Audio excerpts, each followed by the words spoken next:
आपसे ठीक। अरे आ जाओ ना। बनिया के हैया करा। आपका नाम जानना चाहते हैं? मैं अरुण सिंह एडवोकेट हूँ। तो ये रसड़ा में मैरिज हॉल में कैसा कार्यक्रम रहा? आज का कार्यक्रम वन नेशन वन इलेक्शन पर था, संगोष्ठी थी। और आपको विदित होगा कि वन नेशन वन इलेक्शन के संबंध में रामनाथ कोविंद कमेटी की एक रिपोर्ट भारत सरकार को प्रस्तुत की गई है और भारत सरकार इसी संदर्भ में सबका राय और विचार ले रही है। उसी संदर्भ में आज का मीटिंग आगोष्ठी आयोजित की गई। तो ये नियम कब तक हो जाएगा? अब भारत सरकार पूरे देश में व्यापक रूप से सबका विचार आमंत्रित कर रही है।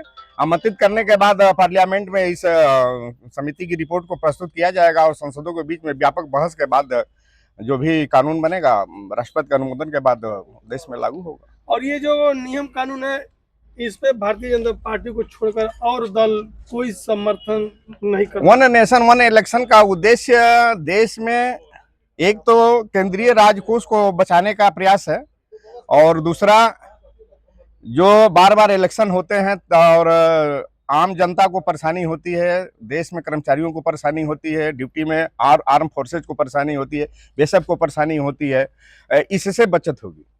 सरकार का यही उद्देश्य है। धन्यवाद। परिचय बताया आपका? मैं प्रवीण सिंह, क्षेत्रीय सह संयोजक, प्रवासी संपर्क प्रकोष्ठ, भाजपा गोरख क्षेत्र। आज रसड़ा कस्बे में एक निजी मैरिज हॉल में किस तरह का कार्यक्रम रहा?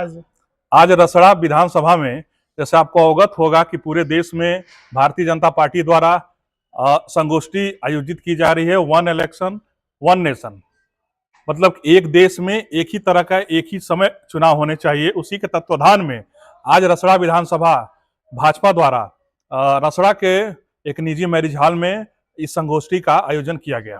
तो इस नियम लागू हो जाने से भारत को क्या फायदा होगा? निश्चित रूप में अगर हमारे देश में एक इलेक्शन होते हैं तो उसमें सबसे बड़ा फायदा जो होने जा रहा है कि जो अतिरिक्त व्यय होता है राजस्व का, धन का, वो व्यय रुक जाएगा। आप देखते होंगे कि हर वर्ष कोई ना कोई चुनाव, चाहे वो लोकसभा के चुनाव हो, चाहे वो विधानसभा के चुनाव हो, क्षेत्र पंचायत के चुनाव हो, नगर पालिकाओं के चुनाव है, तो किसी ना किसी चुनाव में देश व्यस्त ही रहता है। उस पर हर बार बहुत लंबा व्यय राज्य सरकार का या केंद्र सरकार का निकल जाता है।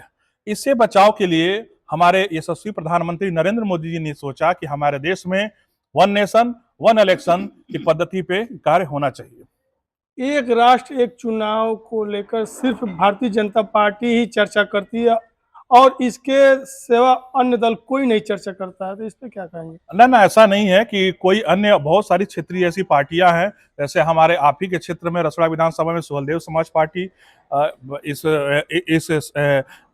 One election one nation one election के साथ है। ऐसी तमाम क्षेत्रीय पार्टीज हैं जो अपना समर्थन दे। उपेंद्र कुशवाहा जी की पार्टी है बिहार में जो हमारे साथ है, नीतीश कुमार जी की पार्टी है जो हमारे साथ है। तो ऐसा नहीं है, और जिसको विरोध करना है वो तो विरोध हमेशा करता रहेगा। हमारे देश के विकास के लिए, हमारे राष्ट्र के विकास के लिए, हमारे देश की अखंडता के लिए वन नेशन वन इलेक्शन बहुत ही जरूरी है। एक राष्ट्र एक चुनाव, ये नियम कब तक लागू हो जाएगा? अब देखिए, पूरे देश में इसकी चर्चा हो रही है। इसके मेरिट्स, इसके डिमेरिट्स पे पूरे देश में, पूरे क्षेत्रवासियों में, पूरे हिंदुस्तानियों में चर्चाएं चल रही हैं। इसके फीडबैक्स आएंगे, फीडबैक्स के बाद इसके मेरिट्स, इसके डिमेरिट्स पे चर्चाएं होंगी। उसके बाद जल्द ही लोकसभा और राज्यसभा में इस बिल को पारित कर दिया जाएगा।